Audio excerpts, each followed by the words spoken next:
క్రీస్తునందు ప్రియమైన ప్రేమధార టీవీ వీక్షకులకు ప్రభువైన యేసయ్య ఘనమైన నామంలో శుభములు తెలియజేస్తున్నాం. నేటి పాఠంలో యాకోబు మరియు లాబానుల మధ్య జరిగిన మరికొన్ని విషయాలను తెలుసుకోబోతున్నాం. లాబాను యాకోబును తరుముతూ వచ్చాడు. యాకోబు తప్పు చేసినట్లు మాట్లాడుతూ ఉన్నాడు. దయ, కనికరం, ప్రేమ, మర్యాదలు అనేవి లేకుండా మాట్లాడుతుంటున్నాడు. అయితే తన విగ్రహాలను దొంగతనం చేశావంటూ సోదా చేశాడు. ఏమీ దొరకలేదు. రాహేలు దొంగిలించి వాటిని దొరకకుండా దాచిపెట్టింది. లాబాను వెతికినా అవి దొరకలేదు. రాహేలు వాళ్ళ నాన్నలాగే ఉపాయశాలి. లాబాను ఎంతో క్రూర యజమాని. యాకోబు సకల మోసాలకు గురయ్యాడు. తాను చేసినవే తనకు వచ్చాయి. చివరికి లాబాను యాకోబు మధ్య సాక్ష్యార్థ నిబంధన జరిగినట్టుగా చూస్తాం. అక్కడ మిస్పా, గలేదు అనే 2 పేర్లు పెట్టబడ్డాయి. హెబ్రీ పత్రిక 12:1 మనకు గొప్ప సాక్షి సమూహం ఉన్నది అని తెలియజేస్తుంది. యేసుక్రీస్తు మన మిస్పా, గలేదు. యాకోబు, లాబానులు స్వార్థపరులు. ఆధునిక యాకోబులు, లాబానులు ఎందరో ఉన్నారు ఇప్పుడు. వీరి నేర ప్రవృత్తికి యేసు రక్తమే చికిత్స. యేసు రక్తమే మన ఆశ్రయం. మనపై మోపబడిన నేరాలన్నిటిలో మనకు యేసు రక్తమే ఆశ్రయం. ఇక నేటి పాఠంలోనికి వెళ్దామా? గత పాఠంలో లాబాను తన అల్లుడైన యాకోబును తరుముతూ వచ్చాడు. యాకోబును ఏమీ అనవద్దు, అతనికి ఎట్టి కీడు తలపెట్టవద్దు అని దేవుడు కలలో కనపడి లాబానును హెచ్చరించాడు. లాబాను తన విగ్రహాల కోసం అన్వేషణ ప్రారంభించాడు. లాబాను యాకోబును కలుసుకున్నాడు. యాకోబు తన గుడారము ఆ కొండ మీద వేసుకున్నాడు. లాబాను తన బంధువులతో గిలాదు కొండ మీద గుడారము వేసుకున్నాడు. అప్పుడు లాబాను యాకోబుతో అన్నాడు, నీవు చేసింది ఏమిటి? నన్ను మోసపుచ్చి కత్తితో చెరపట్టబడిన వారి వలె, యుద్ధ ఖైదీల వలె నా కుమార్తెలను తీసుకొని పోతున్నావే. నాకు చెప్పకుండా రహస్యంగా పారిపోయి నన్నెందుకు మోసపుచ్చావు?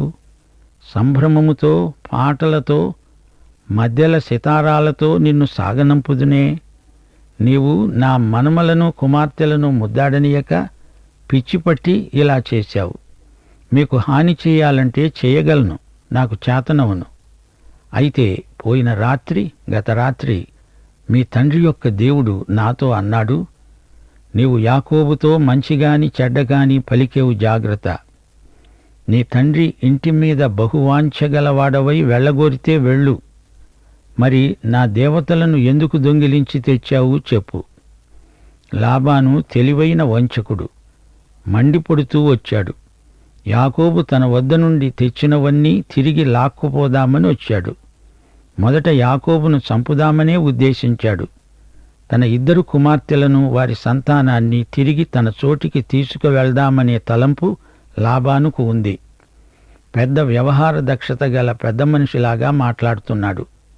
యాకోబుదే తప్పు అని తేలుస్తున్నాడు.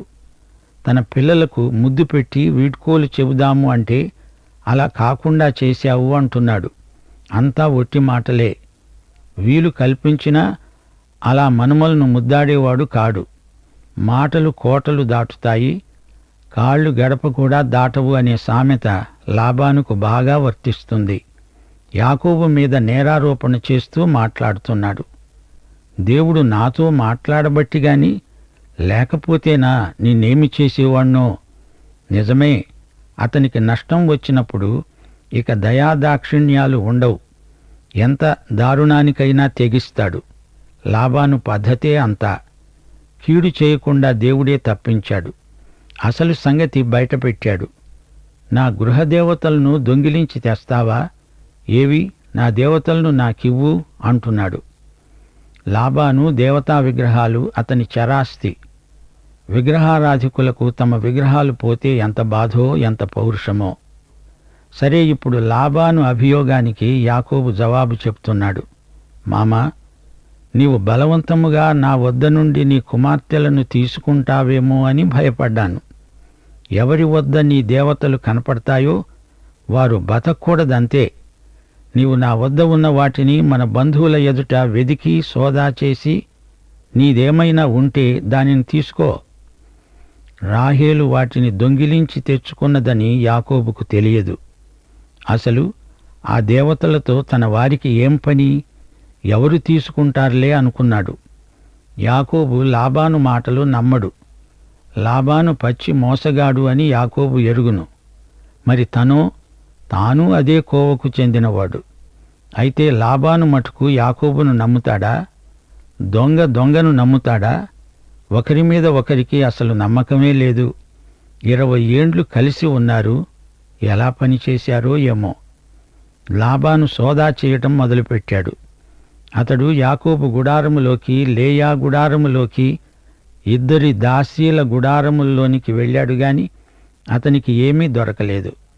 తరువాత అతడు లేయా గుడారములో నుండి బయలుదేరి రాహేలు గుడారములోనికి వెళ్ళాడు. రాహేలు ఏం చేసింది? రాహేలు ఆ విగ్రహాలను తీసుకొని ఒంటె సామగ్రిలో పెట్టి వాటి మీద కూర్చున్నది. లాబాను ఆ గుడారమందు అంతటా తడిమి చూచినప్పటికీ అవి దొరకలేదు. ఆమె తన తండ్రితో అన్నది, తండ్రి, తమ ఎదుట నేను లేవలేనందున తమరు కోప్పడకూడదు. నేను కడగా ఉన్నాను. అతడు ఎంత వెదికినా ఆ విగ్రహాలు దొరకలేదు. లాబాన్ అనుకున్నాడు, తన కుమార్తెలలో ఒకరు ఆ విగ్రహాలను తెచ్చి ఉంటారు. రాహేలుకు తండ్రి జిత్తులు కొన్ని సంక్రమించాయి. ఉపాయశాలి, తండ్రికి దగ్గ కూతురే. ఒంటె సామగ్రి, జీను వాటితో కలిపి విగ్రహాలను దాచిపెట్టింది. ఆ పెట్టె ఒంటె వీపు మీద ఉంటుంది.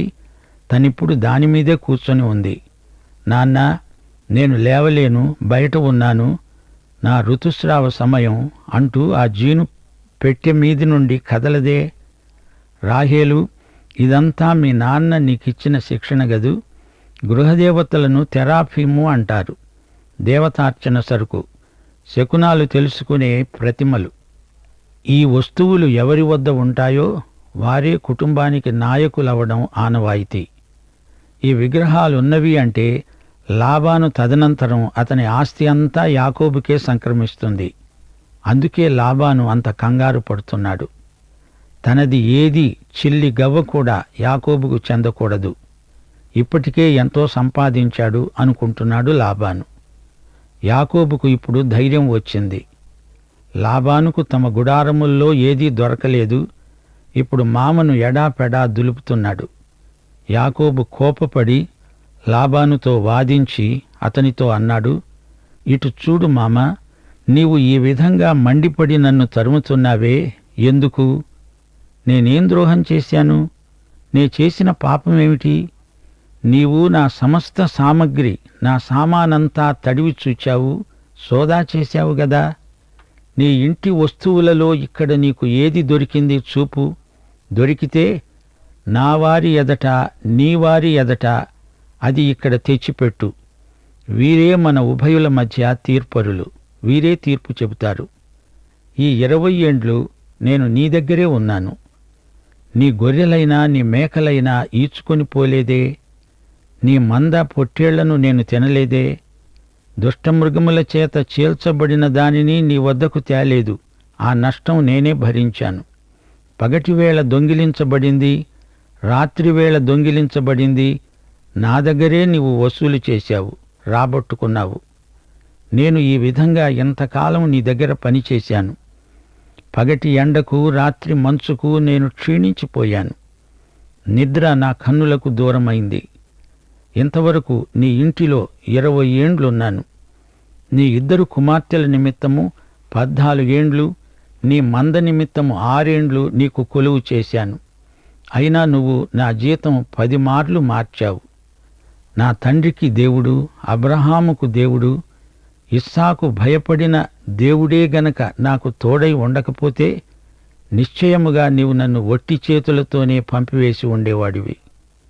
దేవుడు నా ప్రయాసమును, నా చేతుల కష్టమును చూచి పోయిన రాత్రి నిన్ను గద్దించాడు మామా.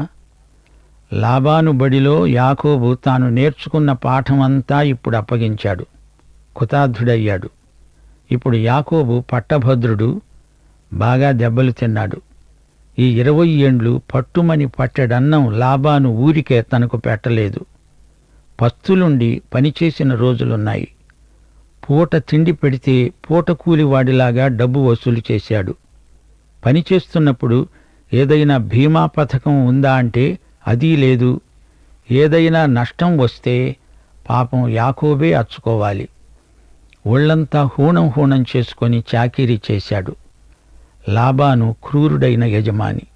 ఎండనక వాననక నరాలు తెంచుకొని పనిచేశాడు యాకోబు. లాబాను విశ్వవిద్యాలయంలో, యాకోబు, నీకు పట్టా దొరికింది, దానిమీద రాసి ఉన్న బైబిల్ వచనం చదివి చెప్పు సోదరా. ఏమిటది? గలతీ 6వ అధ్యాయం 7వ వచనమా? మోసపోకండి, దేవుడు వెక్కిరించబడడు. మనుష్యుడు ఏది విత్తుతాడో ఆ పంటనే కోస్తాడు. అంతేనా? యాకోబు, ప్రియ సోదరా, నీవు ఇంట్లో ఉండగా దేవునికి లోబడలేదు, కాని బయటికి వెళ్ళిపోయి లాబాను మామకు లోబడవలసి వచ్చింది. ఇస్సాకు పెద్ద కొడుకును జ్యేష్ఠుణ్ణి మోసగించావు. ఇక్కడ లాబాను పెద్ద కుమార్తె జ్యేష్ఠురాలు నీకు తగ్గ శాస్తి చేసింది. జ్యేష్ఠత్వం క్రయ విక్రయ విధానం అనుకున్నావా? ఇంటి దగ్గర దేవుడిచ్చేదాకా కనిపెట్టలేకపోయావు. ఇక్కడ 20 ఏండ్లు సహనంతో చచ్చి చెడి పనిచేశావు. నీ పాఠ్య ప్రణాళిక దేవుని నిర్ణయం. ఏమంటావు యాకోబన్నా? తండ్రిని మోసగించిన నిన్ను మామ మోసం చేశాడు. చిన్నవాడివి పెద్దవాడివైపోయావు. ఇక్కడ ఏమి జరిగింది? చిన్నది కావాలంటే జబ్బు కండ్ల పెద్దది నీ మొదటి భార్య అయింది. నీ తల్లి రెబెకా నీకు వేషం వేసి పంపింది. రేపు నీ కొడుకులే అదే విధంగా నిన్ను మోసం చేస్తారు చూడు. యోసేపు చచ్చిపోయాడని చెప్పి ఏదో జంతువును చంపి అందులో యోసేపు అంగీని ముంచి తెచ్చి నీకు చూపుతారు. నిన్ను మోసం చేస్తారు. పాఠాలు నేర్చుకోక తప్పదు. యాకోబు సోదరా, అనుభవం మాకు గొప్ప పాఠం. నీ తండ్రి గారాబు కొడుకు విషయంలో నీవు నీ తండ్రిని మోసగించావు. నీ గారాబు కొడుకు యోసేపు విషయంలో మోసగించబడతావు. నీవు విత్తిన విత్తనం, నీవు కోసిన పంటే. అదే ఇది. సరే, ఇప్పుడు మామ అల్లుళ్ల మధ్య ఒప్పందం కుదిరింది. దీనినే మిస్పా నిబంధన అంటారు. లాబాను అన్నాడు, ఈ కుమార్తెలు నా కుమార్తెలు, ఈ కుమారులు నా కుమారులు, ఈ మంద నా మంద, నీకు కనబడుతున్నదంతా నాది. ఈ నా కుమార్తెలను గాని వీరు కన్న కుమారులను గాని నేడు నేనేమి చేయగలను? కాబట్టి నీవు నేను నిబంధన చేసుకుందాము రా. అది నాకు నీకు మధ్య సాక్షి. అప్పుడు యాకోబు ఒక రాయి తీసుకొని దానిని స్తంభముగా నిలవబెట్టాడు. యాకోబు రాళ్లు పోగు చెయ్యండి అని బంధువులతో చెప్పాడు. వారు రాళ్లు తెచ్చి ఒక కుప్పగా వేశారు. వారు రాళ్ల కుప్ప దగ్గరే కూర్చుండి భోంచేశారు. లాబాను ఆ రాళ్ల కుప్పకు యగర్శాహదూత అని పేరు పెట్టాడు. సాక్షి కుప్ప, సాక్షి సమూహము అని ఆ పేరుకు అర్థం. దీనికి హెబ్రీ పత్రిక 12వ అధ్యాయం 1వ వచనం మంచి వ్యాఖ్యానం. ఇంత గొప్ప సాక్షి సమూహము మేఘము వలె మనలను ఆవరించి ఉన్నందున మనము కూడా ప్రతి భారమును, సులువుగా చిక్కులు పెట్టే పాపమును విడిచిపెట్టి విశ్వాసమునకు కర్త, దానిని కొనసాగించేవాడు అయిన యేసు వైపు చూస్తూ మన ఎదుట ఉంచబడిన పందెములో ఓపికతో పరిగెత్తుదాము. ఎంత గొప్ప సాక్షి సమూహమో! యగర్శాహదూత, ఇది జ్ఞాపకాల సాక్షి కుప్ప. అయితే మామ పెట్టిన పేరుకు పైగా అల్లుడైన యాకోబు మరో పేరు పెట్టాడు, గలేదు. గలేదు అంటే ఈ కుప్ప నీకు నాకు మధ్య సాక్షి అన్నాడు లాబాను. ఈ 2 పేర్లుగాక మరో పేరు మిస్పా. మనము ఒకరికి ఒకరము దూరముగా ఉండగా యెహోవా నాకును నీకును మధ్య జరిగేది కనిపెట్టి ఉంటాడు. ఇది మిస్పా అనే పేరుకు అర్థం. సోదరీ సోదరులారా, ఈ రోజున యేసుక్రీస్తే మనకు యాగర్ శాహదూత, యేసుక్రీస్తే మనకు గలేదు, యేసుక్రీస్తే మనకు మిస్పా. ఒకప్పుడు దూరస్థులం, ఇప్పుడు క్రీస్తునందు దేవునికి సన్నిహితులం. దేవుడొక్కడే, దేవునికి మనుష్యులకు మధ్యవర్తి ఒక్కడే, ఆయన యేసుక్రీస్తు అనే నరుడు. దేవునికి 100,000 స్తోత్రములు. లాబాను అన్నాడు, నీవు నా కుమార్తెలను బాధపెట్టినా, నా కుమార్తెలను గాక ఇతర స్త్రీలను పెళ్లాడినా, చూడు, మన యొద్ద ఎవరూ లేరు కదా. నాకు నీకు దేవుడే సాక్షి. నాకు నీకు మధ్య నేను నిలిపిన ఈ స్తంభాన్ని చూడు, ఈ కుప్ప చూడు. హాని తలపెట్టి నేను ఈ కుప్ప, ఈ గుట్ట దాటి నీ వద్దకు రాకుండా, నీవు ఈ కుప్పను, ఈ స్తంభాన్ని దాటి నా దగ్గరికి రాకుండా, ఈ కుప్ప సాక్షి, ఈ స్తంభం సాక్షి. యేసే స్తంభం, ఈ గొట్టే విశ్వాసుల సమూహం. అబ్రహాము దేవుడు, నాహోరు దేవుడు, వారి తండ్రి దేవుడు మన మధ్య న్యాయం తీరుస్తాడు అని చెప్పాడు. అప్పుడు యాకోబు ప్రమాణము చేస్తూ అన్నాడు, ఇస్సాకు భయపడిన దేవుని తోడు. అంతటా యాకోబు ఆ కొండ మీద బలి అర్పించి భోజనము చేయడానికి తన బంధువులను పిలువగా వారు భోజనము చేసి కొండ మీద ఆ రాత్రి వెళ్లబుచ్చారు. తెల్లవారినప్పుడు లాబాను లేచి తన కుమారులను తన కుమార్తెలను ముద్దు పెట్టుకుని వారిని దీవించి బయలుదేరి వారి ఊరికి వెళ్ళిపోయారు. 31వ అధ్యాయం చివర ఈ నిబంధన ఎలాంటిదో చూచారా? లాబాను, యాకోబు మామ, అల్లుడు ఇద్దరూ మోసగాండ్లు, స్వార్థపరులు. వీరు ఒకరికి ఒకరు కీడు చేసుకోకుండా ఇవి నిబంధన సంకేతాలు. కుప్ప, స్తంభము, మిస్పా. ఒకరిది ఒకరు దొంగిలించకుండా, ఒకరిపైన ఒకరు ద్వేషం పెంచుకోకుండా సరిహద్దు నిబంధన. లాబానుకు యాకోబుకు మధ్య రేఖ మిస్పా. ఈ రేఖను ఇరుపక్షాలు ఎట్టి పరిస్థితిలోనూ దాటకూడదు. అంటే కీడు చేయటానికి దాటకూడదు. ఇద్దరూ మారు మనసు పొందాలి. లాబాను, యాకోబు ఇద్దరూ సమాధానంతో నీవు ఇటు, నీవు అటు వెళ్ళండి. సోదరీ సోదరులారా, గమనించండి, మనలో ప్రతి ఒక్కరము దేవునికి లెక్క అప్పగించాలి. ప్రాచీన కాలమందు ఇశ్రాయేలు చరిత్ర మనకు నేర్పే పాఠం ఇదే. దేవుని నియమాన్ని మీరితే శిక్ష తప్పదు. ఎవరైనా తన నేరానికి శిక్షను భరించాల్సిందే. మండే పొయ్యిలో చెయ్యి పెడితే కాలకుండా ఉంటుందా? ఇది నియమం. నేరానికి రావలసిన శిక్ష వచ్చి తీరుతుంది. అలా శిక్ష రాని పక్షంలో నీతి అనే మాటకు అర్థం లేదు. అయితే ఒక మాట, దేవుని నియమాలను మీరటం అనేది మానవ స్వభావం. అందుచేత మన దేవుడు నేరాన్ని శిక్షించటం కాదు, ఈ నేర ప్రవృత్తికి చికిత్స చేస్తాడు. ఆ నేర స్వభావానికి వైద్యం చేస్తాడు, బాగు చేస్తాడు, స్వస్థపరుస్తాడు. ఈ పద్ధతి శిక్షను మించింది.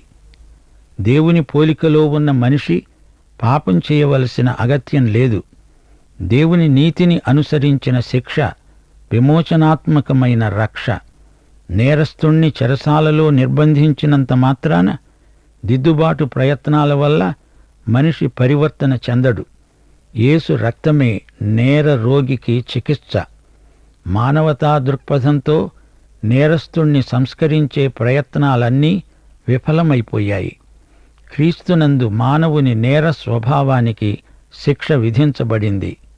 ఇదే నేర స్వభావానికి చికిత్స. ధర్మశాస్త్రం అంటోంది, ప్రాణానికి ప్రాణం, కంటికి కన్ను, పంటికి పన్ను, చేతికి చెయ్యి, కాలికి కాలు, వాతకు వాత, గాయానికి గాయం. కృప అంటోంది, యేసు శరీరమందు నీ పాపానికి శిక్ష విధించబడింది. ఈ సత్యం నీ నేర ప్రవృత్తికి చికిత్స. ఆధునిక లాబానులు, యాకోబులు తమ స్వభావానికి శిలువ చికిత్స, యేసు రక్త చికిత్స పొందాలి. యేసునందు విశ్వసించాలి. సీనాయి పర్వతం మీద ధర్మశాస్త్రం ఇయ్యబడింది. అయితే యేసు కృపాసనం వద్ద ధర్మశాస్త్ర శిక్షను మించిన చికిత్స మనకు ప్రాప్తించింది.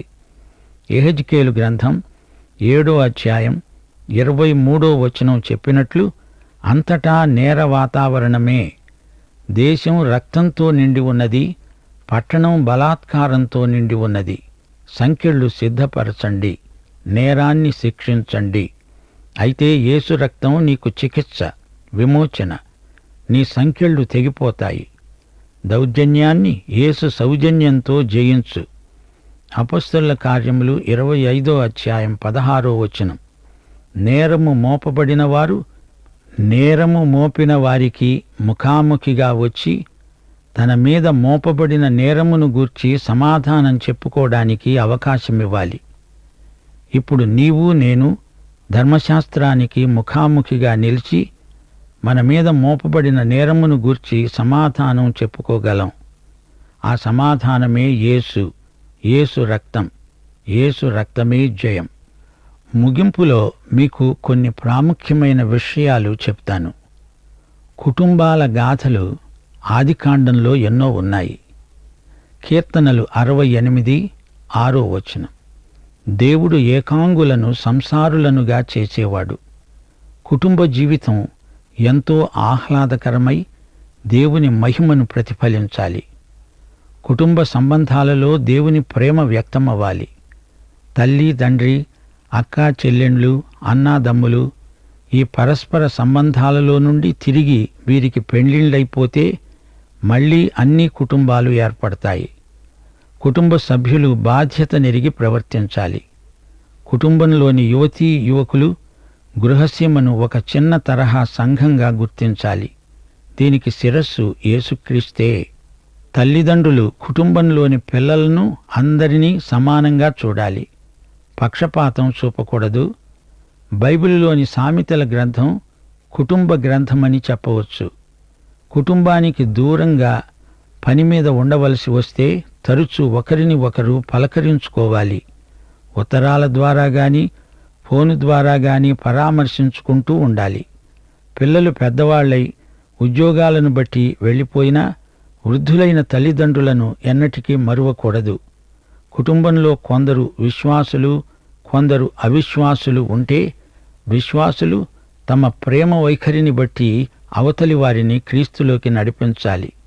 మన క్రైస్తవ సాక్ష్యం వినయ విధేయతలతో కూడినదై ఆకర్షణీయమై ఉండాలి. సామెతలు 3వ అధ్యాయం 33వ వచనం. నీతిమంతుల నివాస స్థలమును యెహోవా ఆశీర్వదిస్తాడు. భక్తిహీనుల ఇంటి మీదికి, కుటుంబం మీదికి యెహోవా శాపం వస్తుంది. ఆత్మ విషయమై దీనులు, ఇతరుల కోసం దుఃఖపడేవారు, సాత్వికులు, నీతి కోసమై ఆకలి దప్పులు గలవారు, కనికరము గలవారు, హృదయశుద్ధి గలవారు, సమాధానపరిచేవారు, నీతి నిమిత్తము హింసించబడేవారు, వీరే దేవుని కుటుంబస్థులు, దేవుని సంఘస్థులు. గుర్తుంచుకోండి, ప్రతి క్రైస్తవ కుటుంబము ఒక చిన్న తరహా సంఘమైతే ప్రతి సంఘము ఒక పెద్ద తరహా కుటుంబం. పాత నిబంధనలోని లాబాను యాకోబుల గాథను ఈ వెలుగులో పరిశీలించండి. దైవాశీస్సులు. కృపామయ దేవా, నీకు మా హృదయపూర్వకమైన కృతజ్ఞతలు. నేటి సందేశం మా హృదయాలలో సంచలనాత్మకమైన ఒక నూతన క్రియ జరిగించున్నట్లు వాక్య ప్రకటనకు మీ దీవెనలు చేర్చి మమ్మలను ఆశీర్వదించుమని యేసుక్రీస్తు వారి శుభనామమున ప్రార్థన చేస్తున్నాము తండ్రి. ఆమేన్. ప్రియులారా, ఇంతవరకు విన్న సందేశం ద్వారా మన దైనందిన జీవితాలకు సమీపంగా ఉన్నటువంటి ఎన్నో క్రియాశీలక సత్యాలను గురించి విన్నాం. యాకోబు పోరాట జీవితం కొనసాగుతూనే ఉంది. తన స్వంత పథకాలు, స్వంత వ్యూహాలు రచించడంలో నిపుణుడైన యాకోబు వాటి వల్లనే తన స్వభావాన్ని బట్టి పరిస్థితులతో తన చుట్టూ ఉన్న వారితో పోరాడుతూనే ఉన్నాడు. ఎప్పటికప్పుడు శక్తిని కూడదీసుకుని ఉంటూ ఉన్నాడు. కానీ చాలా అలసటకు గురయ్యాడు. లాబాను యాకోబు వెనక బయలుదేరి తన గృహ దేవతలను, తన అదృష్ట దేవతలను ఎవరో దొంగిలించారంటూ తరుముతూ వచ్చాడు. రాహేలు వాటిని తన తండ్రికి కనబడనివ్వకుండా తను దొంగిలించుకు వచ్చిన విగ్రహాలను దాచిపెట్టి లాబాను వెదకడానికి కూడా అవకాశం ఇవ్వలేదు. ఇంతకీ రాహేలు వాటి వల్ల ఏం మేలు పొందింది? ఏ మేలు లేదు, నష్టపోయింది. ఆత్మీయ ఆశీర్వాదాలకు ఇటు దేవతలు ఎంతో ఆటంకం. దేవుని ప్రజలలో ఇటు విగ్రహాలు ఉండకూడదని క్రొత్త నిబంధన స్పష్టంగా తెలియజేస్తుంది. ధనాపేక్ష ముఖ్యమైన విగ్రహమై ఉండగలదు. యాకోబు లాబాను వెళ్ళిన తర్వాత ముందుకు కొనసాగుతాడు. అతడు తన అన్నను కలుసుకోవాలనుకున్నాడు. కానీ ఏశావు తనను ఎదుర్కొనక ముందే దేవుడే యాకోబును ఎదుర్కొన్నాడు. దేవుడే యాకోబుతో పోరాడి దీవించాడు. ప్రియా సహోదరుడా, సహోదరి, నీ జీవితంలో దేవునితో సంబంధాన్ని తెగ్గొట్టే ఆధ్యాత్మిక విగ్రహాలు నీలో ఏమైనా ఉన్నాయా? రాహేలు వలె కాకుండా వాటిని ఇప్పుడే విడిచిపెట్టి దేవునితో సంబంధాన్ని పునరుద్ధరించుకోగలవు. అతి కృప దేవుడు నీకు దయచేయనుగాక. దైవాశీస్సులు.